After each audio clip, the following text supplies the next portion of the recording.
Good morning student, आपके अच्छे स्वास्थ्य की कामना करते हुए बेटा हम लोग अगला टॉपिक स्टार्ट करते हैं। That is the evidence for DNA as a genetic material. देखो, हमने लास्ट लेक्चर में बात की थी कि प्रोटीन जो होता है वो एक बड़ा बायो मैक्रोमोलिक्यूल था, लेकिन उसको नहीं इन्वॉल्व किया गया as a genetic material. And the reason is क्यों उसको इन्वॉल्व नहीं किया गया, क्योंकि उसके अंदर जो था रेप्लिकेशन की कैपेसिटी नहीं थी। ठीक है, तो इसीलिए डीएनए और आरएनए दोनों को ही as a genetic material consider कर लिया गया, बिकॉज दे कैन रेप्लिकेट, अपनी मल्टीपल कॉपीज को बना सकते थे, इनहेरिट हो सकते थे, अपनी इन्फॉर्मेशन को एक जनरेशन से दूसरी जनरेशन तक भेज सकते थे, जबकि प्रोटीन में ऐसी कोई फैसिलिटी अवेलेबल नहीं थी। क्योंकि ज्यादातर ऑर्गेनिज्म के अंदर जो डीएनए है वही एक जेनेटिक मटेरियल पाया जाता है, आरएनए थोड़ा कम मिलता है, इसीलिए जो है उसे कुछ एविडेंसेस दिए गए थे। वो एविडेंसेस क्या क्या थे बेटा? दो तरीके के एविडेंसेस दिए गए थे, इनडायरेक्ट एविडेंसेस और डायरेक्ट एविडेंसेस। डायरेक्ट एविडेंस का मतलब क्या था कि डीएनए ऐसी कौन कौन सी प्रॉपर्टी शो करता है जिसके लिए हम कह सकते हैं कि हाँ भाई ये एक जेनेटिक मटेरियल है। तो सबसे पहली चीज आपको ये पता होना चाहिए कि हर सेल के पास जो होता है एक न्यूक्लियस होता है, न्यूक्लियस होता है, और वो न्यूक्लियस क्या कंटेन करता है बेटा? डीएनए को कंटेन करता है ऑन द क्रोमोसोम। ठीक है, over the chromosome contain DNA. और ये जो डीएनए होता है बेटा, ये प्रेजेंट ओवर द क्रोमोसोम होता है, क्रोमोसोम के ऊपर प्रेजेंट होता है। ठीक है, डीएनए के अंदर रेप्लिकेशन करने की कैपेसिटी होती है। डीएनए कैन रेप्लिकेट, ये रेप्लिकेट कर सकता है, अपने नंबर को इंक्रीज कर सकता है, और हर एक सेल जब डिवाइड करती है उससे पहले उसके डीएनए को वो रेप्लिकेट करती है। ठीक है, और सबसे इंपॉर्टेंट चीज, सेल की जितनी भी एक्टिविटी होती है, all activities of cell is controlled by the DNA। ठीक है, डीएनए जो होता है ये रिप्रेस्ड और डिप्रेस्ड दोनों हो सकता है। ये आगे हम पढ़ेंगे क्या होता है इसका मतलब, रिप्रेस्ड और डिप्रेस्ड दोनों हो सकता है। ये ट्रांसमिट भी हो सकता है, एक जनरेशन से दूसरी जनरेशन में चला जाता है। इट कैन ट्रांसमिट, ये ट्रांसमिट हो सकता है। नेक्स्ट हम बात करते हैं, ये जो होता है इसकी एक इंट्रिंसिक कंट्रोल होता है, इसका अपने ऊपर इंट्रिंसिक कंट्रोल रखता है अपने ऊपर, अपनी कब इसको डिवाइड करना है, कब इसको रेप्लिकेट करना है, कब इसको मूव करना है, ये सारा कंट्रोल ये अपने ऊपर रखता है। इसके अलावा ये म्यूटेट कर सकता है। तो कहने का मतलब ये कुछ फीचर थे जिन्होंने डीएनए को as a genetic material direct evidence था कि जिसको हम देख के ही बता सकते थे भी हाँ ये चीजें हो रही हैं। इसका मतलब these are the direct evidences of the DNA कि वो एक जेनेटिक मटेरियल है। लेकिन इनडायरेक्ट एविडेंस इसके लिए क्या हुआ?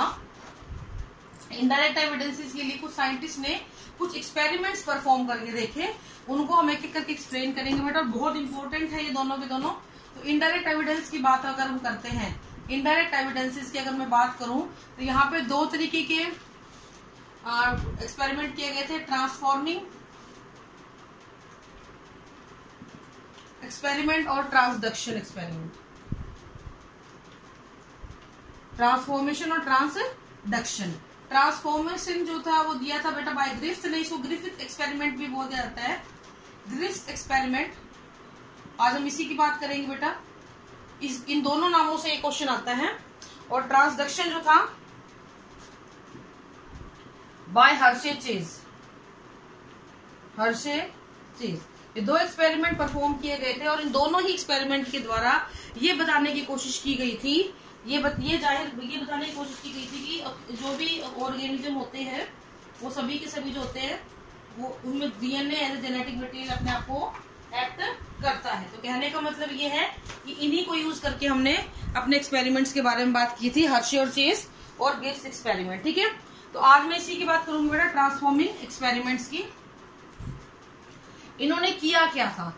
इन्होंने एक वर्ड दिया हुआ है यहाँ पे, ट्रांसफॉर्म। ट्रांसफॉर्म का मतलब होता है कि अगर कोई भी ऑर्गेनिज्म अपने आप को अगर जेनेटिक मटेरियल को बढ़ा रहा है या इसको रेप्लिकेट कर रहा है, तो उस दौरान वो कुछ डेड ऑर्गेनिज्म आसपास जो पड़े होते हैं उनके जीन्स को भी यूज कर लेता है अपने आप को बनाने के लिए। ठीक है, तो इस बेस पे ही किया गया था। तो कहने का मतलब है कि जब भी कोई ऑर्गेनिज्म अपनी ग्रोथ कर रहा होता है या मल्टीप्लाई कर रहा होता है, उस दौरान वो उन जीन को भी यूज करता है जो आसपास पड़े होते हैं उनके डेड रिलेटिव्स के, ठीक है।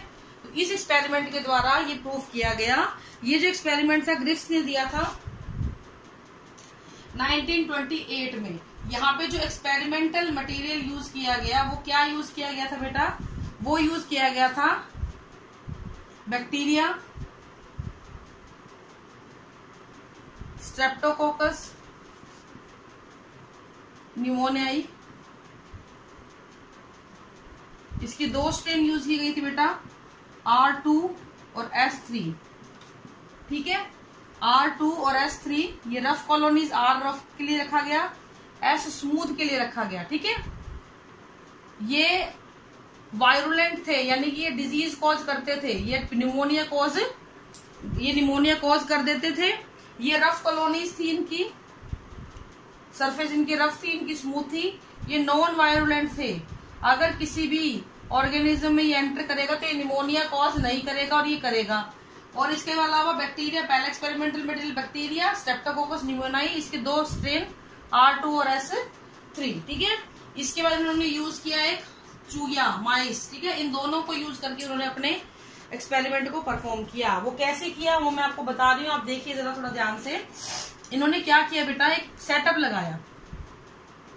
सबसे पहले इन्होंने क्या किया, चूहा लिया और उस चूहे के अंदर, ये प्लस का मतलब उसको में इंजेक्ट कर दिया गया है,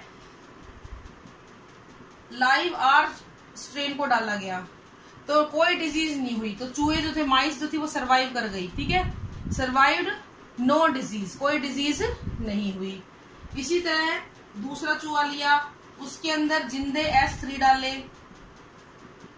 वो भी सरवाइव कर गए, कोई बीमारी नहीं हुई, सॉरी डिजीज हो गए वो, और कुछ टाइम बाद मर गए, डाइड हो गए, ठीक है, खत्म हो गए।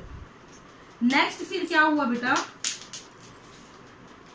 फिर उन्होंने तीसरा चूहा लिया, उसमें इन वालों को, S3 वालों को हीट किल किया, हीट किल्ड S3। इसकी वजह से क्या हुआ, क्योंकि मार दिए तो कोई भी डिजीज नहीं आई, नो डिजीज, चूहे सरवाइव कर गए। अब इन्होंने अगली बार क्या किया, अगला चूहा लिया, उसमें हीट किल्ड ये डाले, हीट किल्ड S3, और लाइव डाले, जिंदे डाले R2। और उन्होंने देखा कि कुछ चूहे, सारे नहीं, कुछ जो चूहियां थी वो मर गई। और उनकी जब ऑटोप्सी की गई, ऑटोप्सी समझते हो, बॉडी के अंदर क्या कुछ हुआ है एक्टिविटी, उसके बारे में बात करते हैं। ऑटोप्सी की गई तो ये पाया गया कि S2 भी मिल रहा है, S3 भी मिल रहा है और R2 भी मिल रहा है, यानी इस मरे हुए चूहे के अंदर S3, जबकि हमने डाले कैसे थे, किल्ड डाले थे। तो मैं दोबारा से आपको बता देती हूँ, एक सेटअप लगाया, उसमें चूहे के अंदर जिंदा R2 डाले, कोई बीमारी नहीं हुई, वो जिंदा रह गए। दूसरे में S3 डाले, बीमारी हो गई, मर गए। तीसरे में हीट किल्ड S3 डाले, कोई बीमारी नहीं हुई, जिंदा रहे। चौथे कंडीशन के अंदर हीट किल्ड डाले और लाइव R3 डाले, लेकिन कुछ चूहे जो है वो, कुछ चूहे मर गए। द रीजन इज S3 जो थे वो मिले ऑटोप्सी में और R2 भी मिले, यानी कि इन जिंदों ने अपने आप को बढ़ाने के लिए, ग्रोथ मल्टीप्लाई करने के लिए अपने डेड रिलेटिव का जीनेटिक मटेरियल यूज किया। और जैसे ही इनका जेनेटिक मटेरियल यूज किया, इनकी प्रॉपर्टी बनी और S3 टाइप के जो बैक्टीरिया है वो भी हमारे ऑर्गेनिज्म के अंदर पाए गए। और इसकी वजह से ही कुछ एक चूहे जो थे वो क्या हो गए बेटा, मर गए थे। अब ये कोई बहुत पक्का एविडेंस नहीं था, ये कुछ भी किसी वजह से हो सकता है। तो इसके लिए उन्होंने क्या करके देखा बेटा, उन्होंने बायोकेमिकल प्रॉपर्टीज चेक करी कि अब ये तो ठीक है, अभी डेड रिलेटिव्स का एक्सपेरिमेंटल मटेरियल यूज किया। बायोकेमिकल प्रॉपर्टी का मतलब भाई, अब बैक्टीरिया है, उसमें तो कार्बोहाइड्रेट भी होगा, प्रोटीन भी होगा और डीएनए भी होगा। अब इन तीनों में से कौन सी चीज थी जो जेनेटिक मटेरियल थी जिसको यूज किया गया था बाय R2? किस, इन तीनों में से क्या यूज किया गया? उन्होंने क्या किया बेटा, एक बार R2 को लिया, R2 लिख लो या R टाइप लिख लो, एक ही बात है, बार बार 2 लिखने की जरूरत नहीं। R टाइप को लिया और S का कार्बोहाइड्रेट के साथ उसको रखा, कुछ नहीं हुआ, नो चेंज, कोई भी चेंज नहीं आया, किसी भी प्रकार का कोई चेंज यहाँ पर नहीं आया। ठीक है, आर टाइप के आपको जो है ऑर्गेनिज्म प्राप्त हुए। अब दूसरी कंडीशन के अंदर इन्होंने क्या किया बेटा, आर टाइप लिया और एस टाइप का प्रोटीन डाला, उसके साथ उसको रिएक्ट कराया, कुछ चेंज नहीं आया, आर टाइप के ही ऑर्गेनिज्म आपको प्राप्त हुए। तीसरी कंडीशन में इन्होंने क्या किया, आर टाइप लेके डीएनए लिया, किसका, एस टाइप वाले का डीएनए लिया, लेकिन उसके साथ इन्होंने डीएनए एंजाइम डाल दिया। अब डीएनए क्या करता है, इस डीएनए को तोड़ देता है, इस वजह से क्या हुआ, आपकी बार भी हर तरीके के आर टाइप ही आए। लेकिन एक कंडीशन ऐसी भी बनी जिसमें इन्होंने डीएनए लिया एस टाइप का, और अब की बार कुछ बैक्टीरिया मिले आर टाइप के और कुछ मिले बेटा एस टाइप के। तो इस चीज ने ये प्रूफ कर दिया, देखो यहाँ पे ये आर टाइप है जिंदे और ये एस टाइप के अलग अलग पार्ट्स यूज किए, कभी उसका कार्बोहाइड्रेट यूज किया, कभी उसका प्रोटीन यूज किया, कभी उसका डीएनए, लेकिन डीएनए इस एंजाइम के साथ या उसका डीएनए सिंपल। तो आपने जब देखा कि डीएनए के साथ किया तब भी आर टाइप आए, प्रोटीन के साथ किया तब भी आर टाइप आए, कार्बोहाइड्रेट के साथ किया तब भी आर टाइप आए, लेकिन जब डीएनए को यूज किया, सिर्फ डीएनए को, तो आर और एस दोनों आए। और यही हमने शुरू में बोली थी कि एस टाइप के जेनेटिक मटेरियल को आर टाइप वाले यूज कर लेते हैं, और इसी को हम क्या बोलते हैं बेटा, ट्रांसफॉर्मिंग प्रिंसिपल बोलते हैं। तो इस तरीके से ये प्रूफ कर दिया गया कि डीएनए ही होता है जो एक जेनेटिक मटेरियल की तरह काम करता है। ठीक है, दिस इज ग्रिफिथ एक्सपेरिमेंट और ट्रांसफॉर्मिंग प्रिंसिपल के ऊपर बेस्ड होता है। ये दोनों नाम से क्वेश्चन आ सकता है, या फिर प्रूफ करो बाय द ग्रिफिथ एक्सपेरिमेंट की डीएनए जेनेटिक मटेरियल होता है। तो आपने ये सारा बता के उसके अंदर आना है। Tomorrow we will discuss about the Hershey and Chase experiment. This is all for today. Thank you. Have a nice day.